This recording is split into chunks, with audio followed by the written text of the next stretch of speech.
Maka ke siapa coba? Ke Nabi kan, Nabi Muhammad. Berarti Yasin wahai Muhammad kamu adalah mursalin. Apalagi ada istimal yang sudah konsensus seluruh dunia. Misalnya sholatullah, salamullah ala toha rasulillah, sholatullah, salamullah ala Yasin Habibillah. Jadi makanya saya berkali-kali bilang, saya pernah ngisi pengajaran tafsir di Madura juga bilang gitu. Ada disiplin ilmu tafsir dan itu kadang ketatnya ikhtiyat. Ikhtiyat itu hati-hati. Sehingga tetap bilang Allah alamu bimuradihi bidzalik. Tapi meskipun demikian, ada konsensus masif dari para ulama yang menggunakan Yasin Toha itu untuk Rasulullah Shallallahu Alaihi Wasallam. Karena secara siakul kalam pasti demikian. Misalnya di juz 16 ya, surat Toha itu ya, 16 ya. Toha, ya Muhammad, ma anzalna alaikal Qur'ana litasqa. Coba kalau Toha ada artinya Muhammad lalu siapa? Ada kata ma anzalna alaika apa? Coba sekarang Toha ganti ya Muhammad kan pas ya Muhammadu ma anzalna alaika al-Qur'ana litasqa. Jelas ya? Secara siakul kalam Toha menunjuk siapa? Muhammad karena tulisannya coba ya. Toha diganti kata Muhammad. Ya tentu diganti secara makna. Ya Muhammadu ma anzalna alaikal Qur'ana litasqa. Yasin juga ganti aja. Ya Muhammad demi Quran yang hakim innaka ya Muhammad laminal mursalin. Sehingga meskipun mufassir secara disiplin ikhtiyatnya kehati-hatiannya bilang innaka laminal apa awa alamu bimuradihi bidzalik, tapi secara ahwalul ulama tetap Toha dan Yasin adalah ismun min asma'i Rasulillah sallallahu alaihi wasallam. Kayak tadi apa salatullah salamullah ala Toha Rasulillah salatullah salamullah ala Yasin Habibillah. Jelas ya. Jadi antara istimalnya ulama itu beda dengan keikhtiyatan mufassir. Dan tentu kita milih yang istimalnya ulama. Karena itu lebih gampang supaya kata alaika khitab itu kena apa? Kena. Mukhatabnya siapa? Terus ketiga kata Ibnu Jarir At-Tabari, enggak mungkin Allah mengkhitabkan sesuatu dengan sesuatu yang enggak bisa difahami. Karena orang Arab dan zaman itu paham Yasin adalah Rasulullah, Toha adalah Rasulullah, sehingga ada khitab itu. Buktinya orang kafir zaman itu enggak pernah menyoal gini. Muhammad katanya Quran itu indah, mudah difahami. Ternyata ini ada lafaz-lafaz yang kita tidak paham. Nyatanya orang kafir tidak gugat seperti itu. Itu menunjukkan bahwa penggunaan Toha dan Yasin adalah ma'ruf dan difahami. Paham? Jelas ya? Ya soal nanti ikhtiyat, ya ikhtiyat saja kita ikhtiyat. Paham ya? Tapi tetap difahami apa? Tetap difahami. Buktinya jelas kan Toha ma anzalna alaika. Berarti diganti saja apa? Ya Muhammad ma anzalna alaika al-Qur'ana litasqa. Mun jelas ya. Wal Qur'ani demi Qur'an al-Hakimi kang bijak.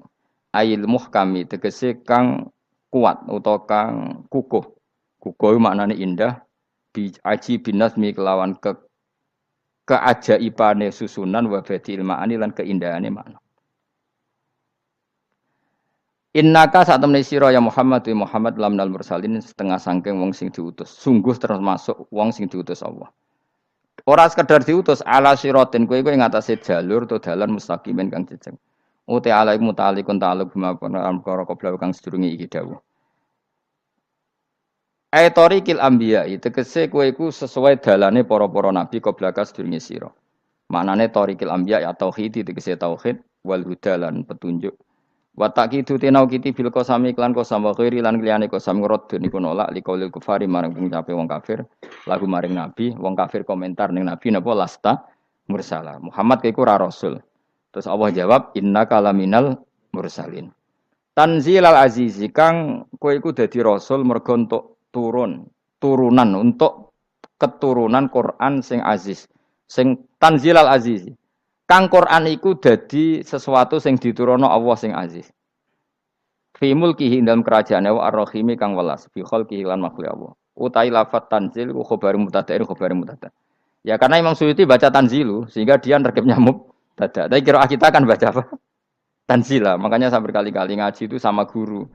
Imam Suyuti dia itu bacanya tanzilu, makanya dia nerkep jadi khabar. Sementara kira kita tanzila, maka kita nerkep jadi maf'ul mutlak. Paham ya? Makanya kamu enggak usah bingung iki kok dadi khobar padahal macane tanzila. Utawa ora bingung mergo ora paham pilihane loro tok. Ya. Jadi yang jelas Imam Suyuti itu kadung milih rofa, makanya dia nerkep khobar. Paham ya tanzilu, makanya dia nerkep apa?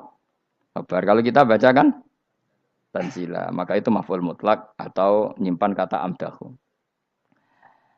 Ail Qur'an itu kese Qur'an. Bi khabaru mubtada'in muqaddarin. Apa sing kang aran tanzilul aziz ya Qur'anu tentu Qur'an.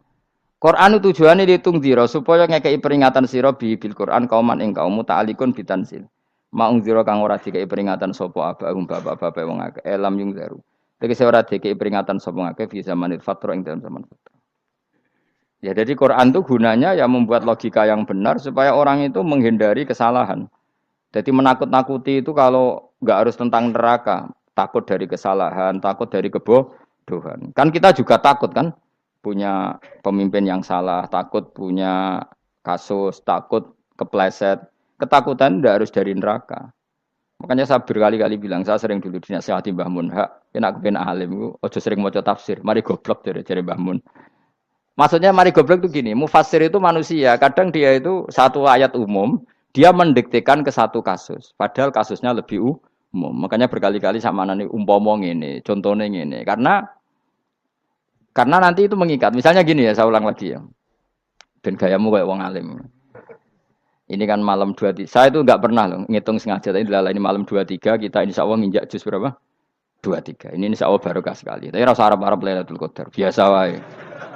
Ora kelas e. Wis ben sing entuk Lailatul Qadar ben wali-wali wae. Kene entuk cipratane wis napa cukup. Lah wong traweh arang-arang yo njaluk. Iya kalau kita mintanya dianggap Allah minta, kalau dianggap ngelama.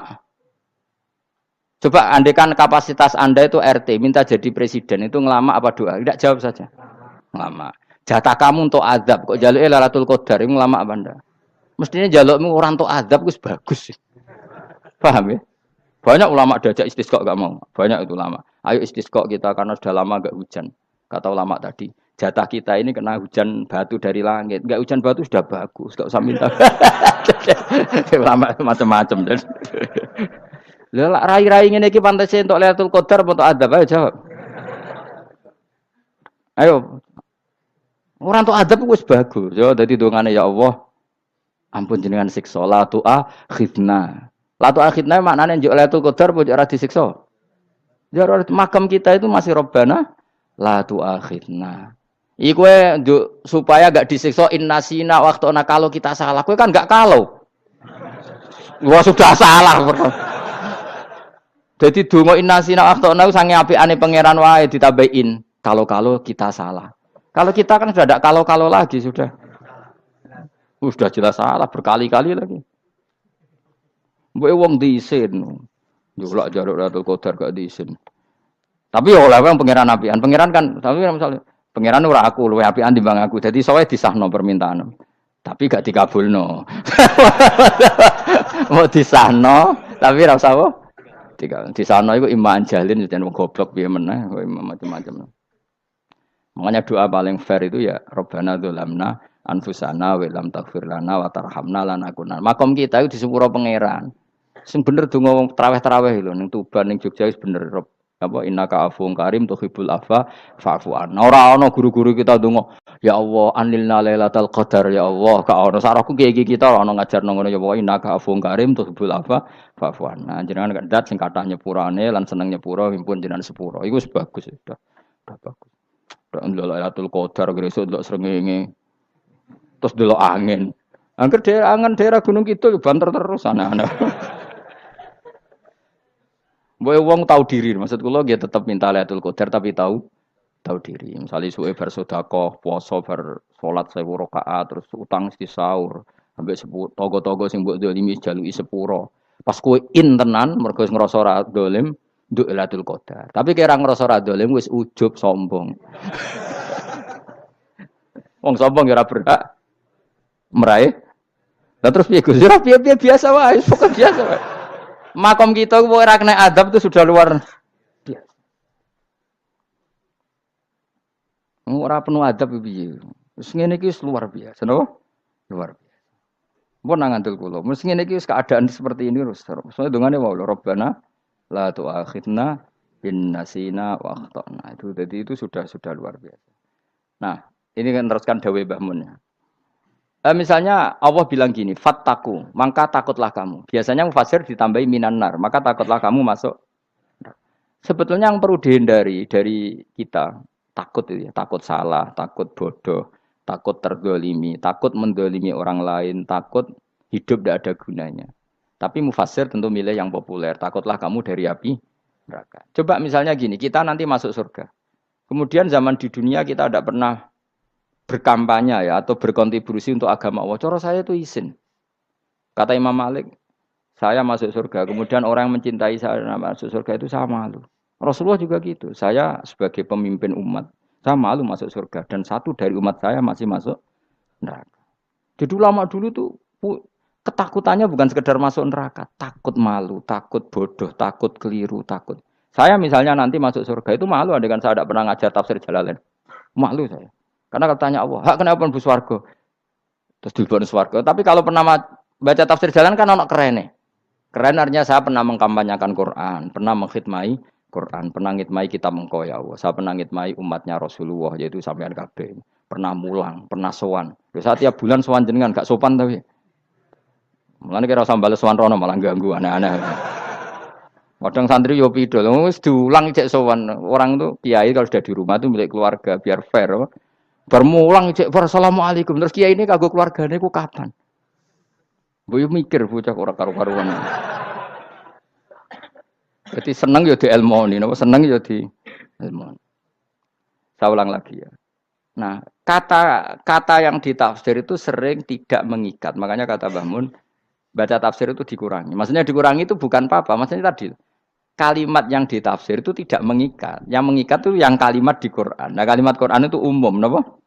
Misalnya gini, Allah lalu gini. Ikdilu, kamu harus berbuat adil.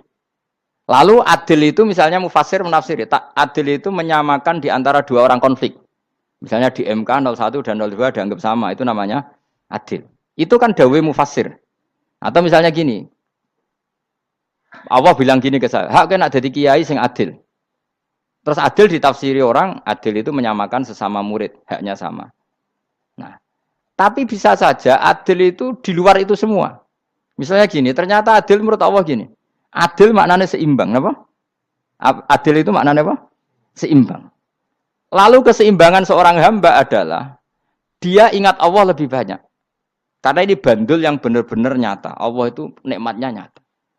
Sehingga ketika saya sebagai orang alim ingat saya alim itu karena Allah, dikasih ilmu Allah, dikasih cerdas Allah, dikasih semuanya dari Allah. Sehingga saya itu tidak merasa kumuluhur pada kalian karena semua ini dari Allah. Kemudian Allah sendiri yang memerintahkan, kamu harus mengajar. Maka saya ada arep-arep salam templek sampeyan, penghormatan sampeyan, apresiasi sampeyan karena saya hubungannya hanya dengan Allah Subhanahu wa Ta'ala. Itu namanya adil, meletakkan sesuatu proporsional. Itu juga adil namanya. Makanya seseorang itu enggak bisa dikatakan abid selagi belum tahu kalau ibadahnya minallah. Jadi misalnya ke ibadah tok. Ternyata kamu yakin itu ibadah kamu, amal kamu itu belum abid.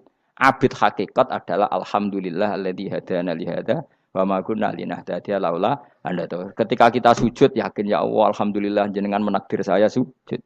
Saya salat alhamdulillah engkau menakdir saya salat. Sehingga minallah dulu pikiran itu semua kebesaran kemendahan ini minallah dulu. Baru setelah minallah kita yakin billah. Setelah billah juga yakin ilallah. Misalnya gini Allah itu. Setelah saya ngajar tafsir Jalalain, kepentingan saya satu. Hamba-hambanya Allah menjadi tambah mencintai Allah. Tidak mencintai saya, enggak penting sampean mencintai saya. Makanya Imam Syafi'i tiap ngajar bilang begini. Wadittu annal khalqa ta'allamu hadal ilma wala yahmadunani. Saya senang kalau kalian belajar fikih sama saya, tapi kamu enggak usah muji saya. Jadikan fikih ini alat taqarrub kamu kepada Allah. Itu namanya minallah wa ilallah. Itu adil. Tapi adil yang dijelaskan ulama beda-beda tadi. Ada mengatakan adil adalah proporsional antara murid, antara keluarga dan murid. Meskipun kamu senang mulang, jangan merantarkan keluarga. Itu tidak adil. Itu kan versi, no? Maksudnya Mbah Mun, kamu jangan terjebak versi-versi dalam tafsir. Paham ya? Karena Allah hanya ngendikan i'dilu wa aqrabu. Paham ya? Tapi kan penjelasan adilnya orang versi. Paham ya?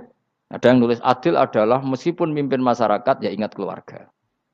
Karena sing tukang wayo oleh nafsir adil adalah karena laki tidak cukup istri satu maka ayo kan yo repot nanti. Tapi kalau kadung istrinya 3 atau 4, adil adalah harinya sama meskipun janda dan perawan. Jari sing lanang gak adil adalah proporsional. Rasional. Sing wis suwi dikumpuli dikurangi. Yang baru ya mungkin kabeh enggak kalau nuruti. Mungkin enggak? Ya, tapi itu kan versi, nama. Maka kata Mbak Mun itu memang saya itu merasakan, saya sebagai mufasir merasakan memang saya kan sering baca Jalalain beda dengan tafsir Munir, nanti beda dengan tafsir Qurtubi. Saya beri contoh misalnya. Dan kamu pasti salah jawab ini. Kalau kamu benar berarti ya alim tenan. Wa idza darabtum fil ardi falaysa 'alaikum junahun an taqsuru minas shalah. Orang kalau pergi itu boleh enggak ngosor salat? Enggak, jawab saja. Boleh kan? Ngosor salat itu apa? Misalnya salat asar 4 jadi berapa? 2. Kalau isya jadi 2. Kalau subuh? Enggak, sudah maju lah. Maghrib? Enggak, kan yang bisa dikosor hanya berapa? Yang rubaiyah, yang apa? Berarti kamu yakin? Antak suruh minas sholat artinya 4 jadi 2. Yakin? Enggak, jawab saja. Yakin. Nah itu termasuk orang pinter. Ya. Berarti ilmu lagi sak trip. Ya? Sebetulnya kata Imam Qurtubi enggak. Ayat itu kan hanya bilang gini. Kalau kamu bepergian, maka kamu boleh menyendak sholat. Qasru itu memotong. Dari aturan yang dulu 4 menjadi 2. Sebetulnya ada hanya itu tok. Aturan tidak boleh membawa najis menjadi boleh. Aturan harus tumak ninah menjadi tidak harus tumak ninah. Misalnya kamu sholat dalam keadaan perang. Wajib tumak ninah apa boleh sambil lari-lari? Boleh sambil lari-lari. Boleh gak ketika perang kamu sholat sambil menghadap tidak ke kiblat? Boleh. Makanya antak suruh minas sholat maknanya apa? Jika kamu pergi, maka dalam konteks itu kan perang ya. Ayat itu memang konteksnya perang. In khiftum ayyaftinakumul ladzina kafar. Jika kamu dalam keadaan perang, maka boleh memangkas apa yang pernah wajib dalam aturan sholat. Paham ya? 4 menjadi 2. Keharusan menghadap kiblat menjadi tidak wajib. Membawa najis sholat sah enggak? Enggak kan? Tapi kalau dalam perang, kemudian pedang kamu ada najisnya, boleh dibawa enggak?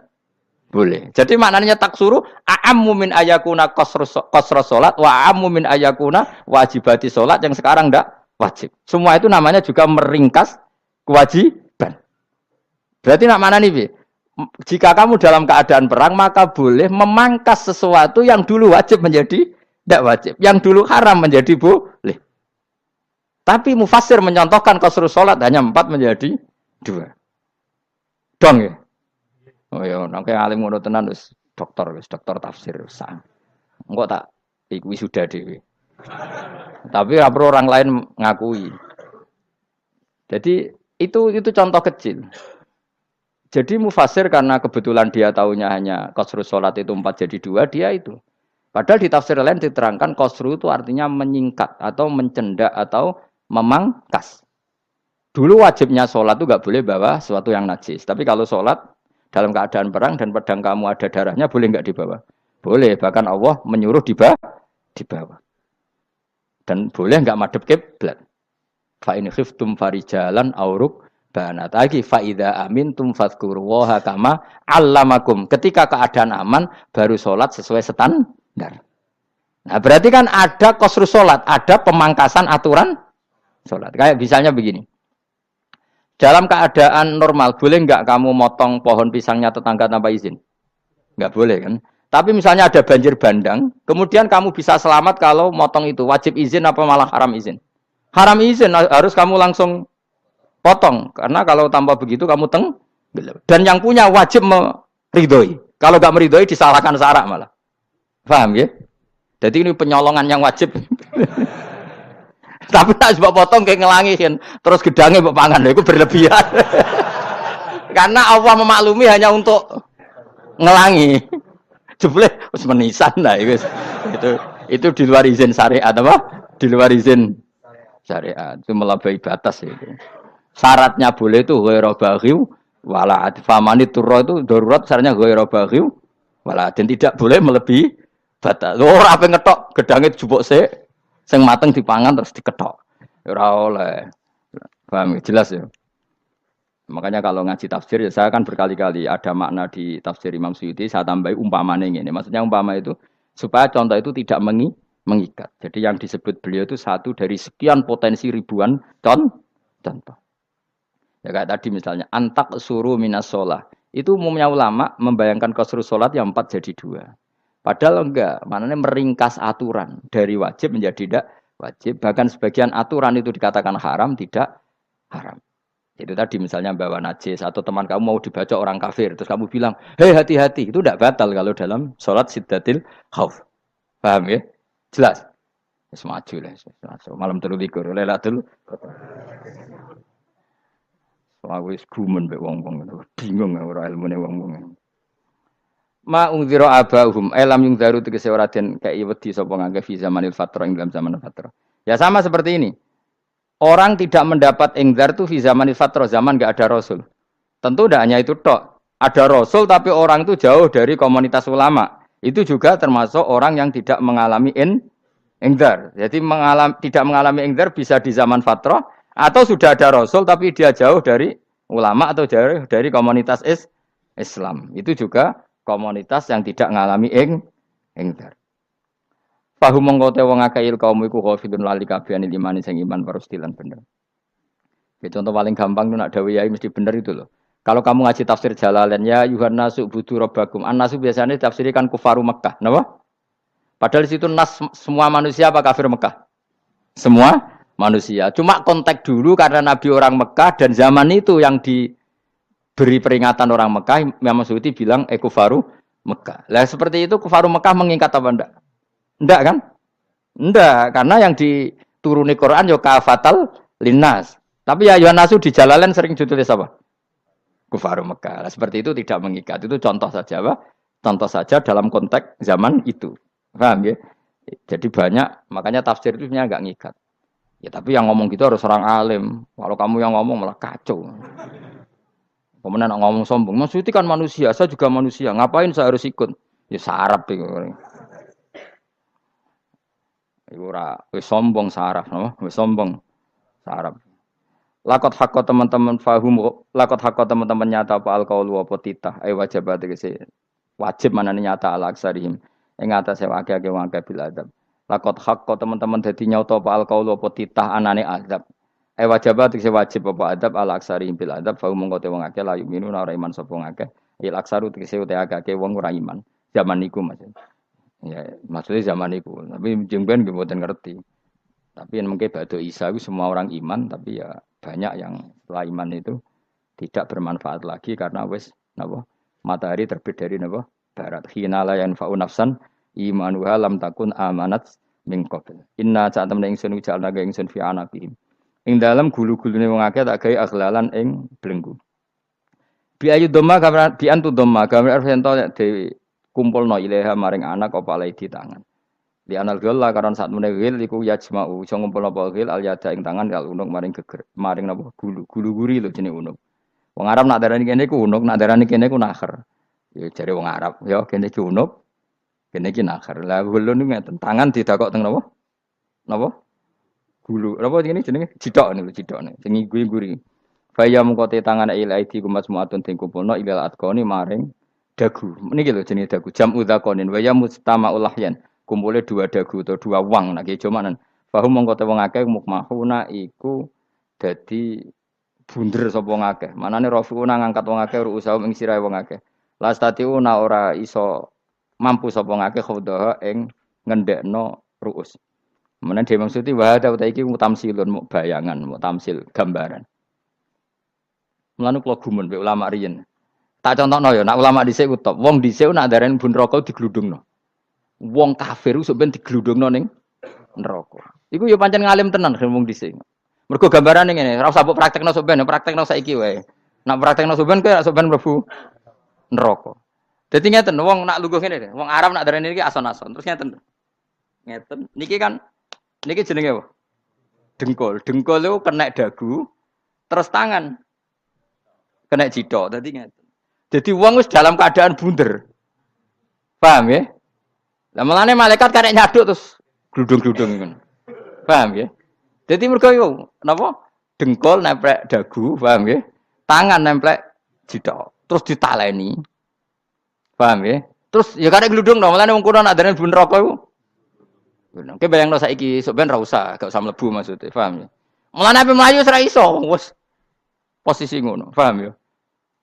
Sebenarnya rasa delok, maksudnya itu praktekno saiki. Orang delok. Lah dawuh Imam Suyuti wal muradu te kang den kersakno iku annahum sak temne wong akeh la anu nek ora tunduk sapa wong akeh lil imani maring iman. Wala faduna nek ora tunduk sapa wong akeh ora ndilukno ru'usahum ing sira wong akeh lahu krana iman. Iki tapi dawuh Imam Suyuti. Tentu tidak semua ulama sependapat. Jadi cara Imam Suyuti semua yang dikatakan Quran ini tamsil.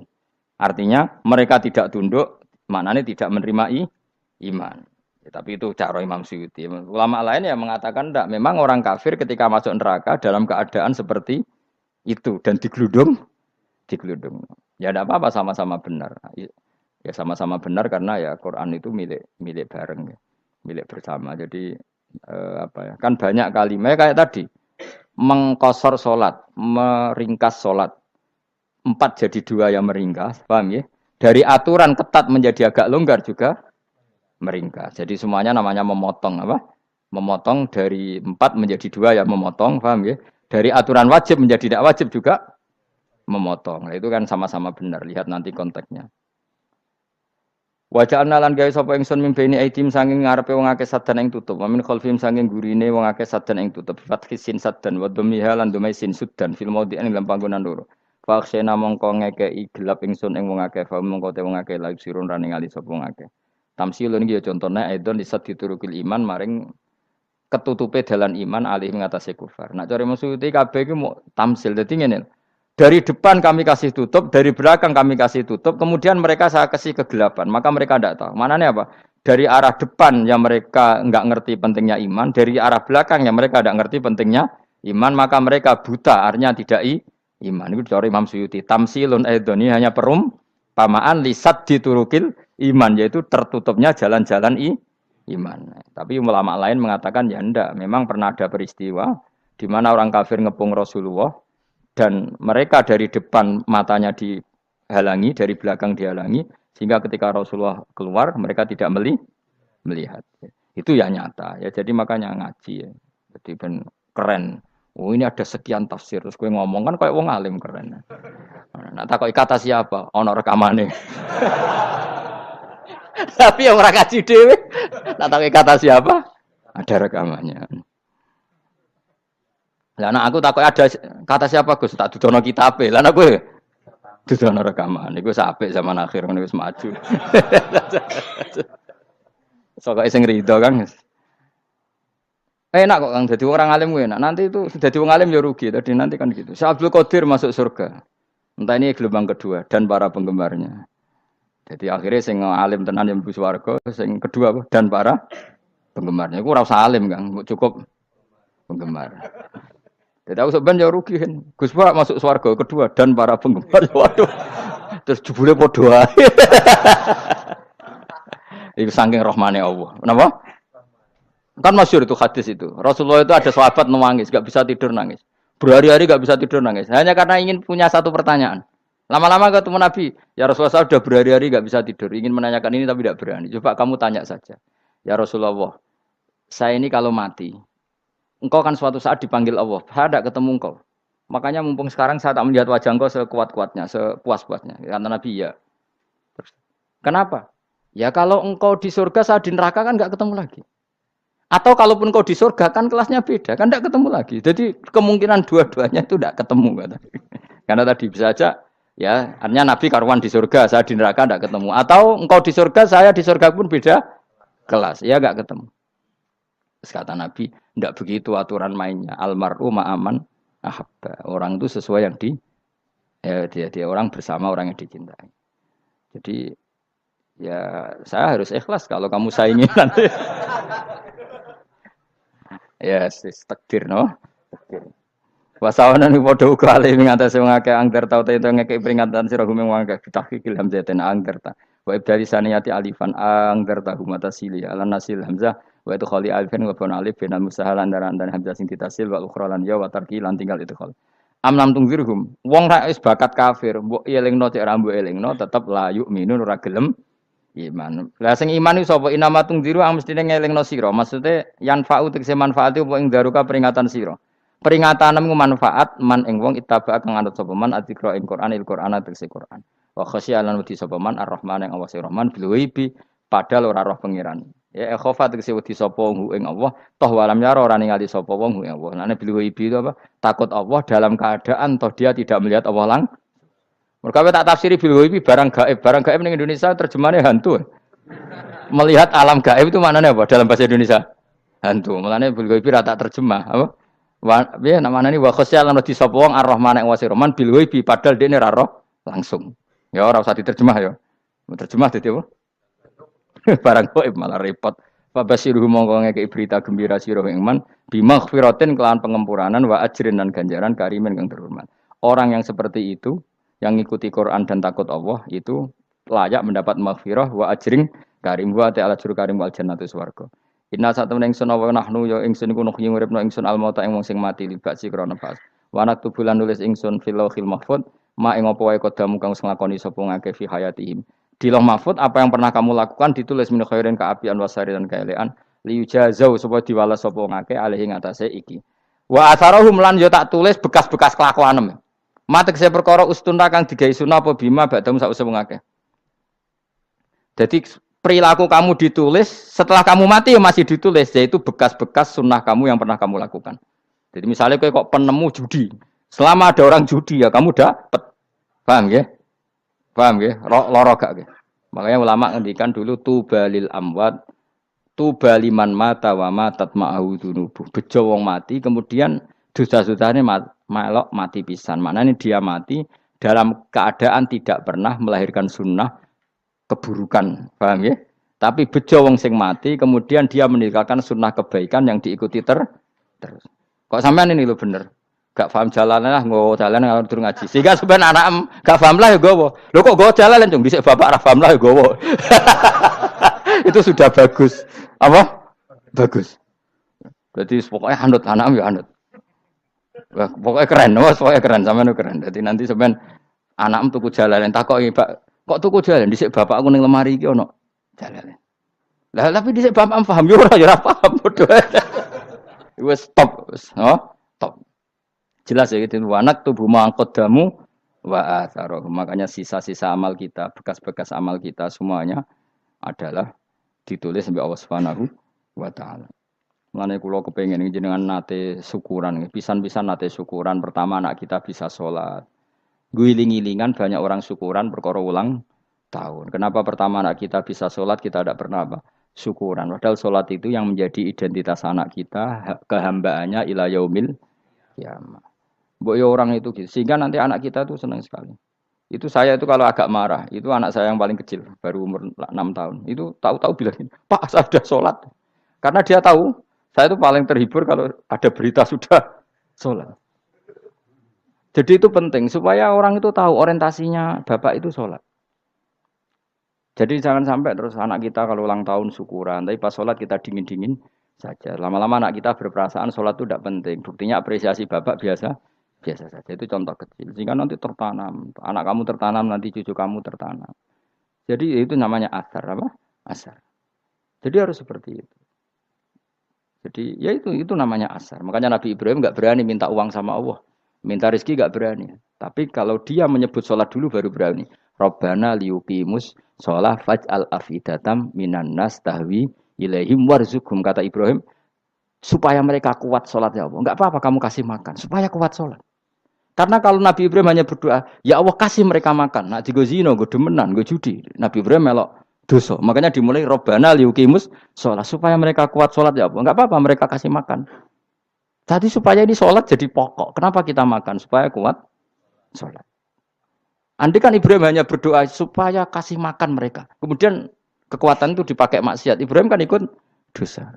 Itu sirinya kenapa doanya Robbana liyuqimus sholat ya.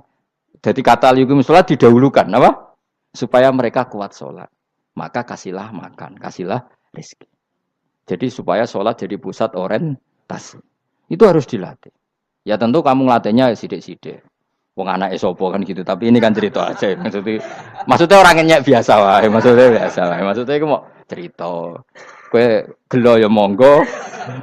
Terus mutung ra ngaji ya monggo, gampang. Kowe ra ngaji, aku golek murid kok kowe gampang. Kowe golek guru kaya aku kangelan. Ya maksudnya sing gelem ngalah teko ini kan. Oh, liyane larang kang nyewane. wa atharohum lan bekas-bekasnya mereka. Makanya ketika Ahmad bin Hambal itu ahli hadis karena selagi riwayatnya dia dipakai orang tahu Rasulullah itu karena ahli hadis. Bener yang paling hebat tentu qala Rasulullah. Tapi apa artinya qala Rasulullah kalau nggak diriwayatkan ulama dari ulama sampai kita. Tapi apa artinya sampai kita nak gak ono sing ngalahi maca ngene iki. Burohno maca ngene. Paham nggih? Ayo jajal ke tuku kitab Musnad Ahmad. Nak ra roh gubedi larang ngono tok. Mergo ora ono sing maca ra roh isine, paling kenangane apa? Gudi larang. Tapi baru kayak nasi mojo kemudian bisa. Ini juga asar. Cuman kau oleh niru, aku semati ngorek jalan. Oleh niru. Tapi ojo niru sesate. Kau nang jadi karu-karuan. Jadi Imam Suti loh. Tafsirku udah di ngono. Udah dirusak kabeh. Wa atharohum mastun nabihi ba'dahum. Bahwa kalau suwun dilatih, kalau anak-anak sampean mulai bisa sholat, tunjukkan kalau anda senang lewat syukuran atau lewat apa. Ya harus besar-besaran. Tunjukkan kalau kamu mengapresiasi secara senang.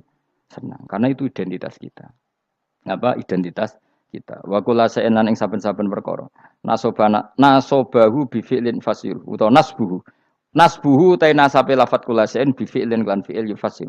Nasbuhu ta nasabe lafat kullu shay'in bi fi'lin lan fi'il yufasiru kang nafsiri ing fi'il apa dawuh ahsainahu.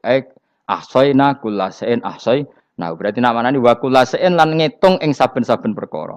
Wa kullu shay'in lan ingsun ngitung ing saben-saben perkara. Maknane ahsayna tegese ngitung ingsun ing dobat nau tegese ngitung ingsun ing fi imamin ing dalam catatan utawa ing dalam kitab induk. Imam ku maknane kitab induk mubinin kang jelas. Kitabin tegese kitab bayin kang jelas. Wa al kitabul bayin iku Allahul mahfuz lah mahfuz. Subhanallah wa bihamdihi adada khalqihi wa ridha nafsi wa zinata arsyihi midada kalimati.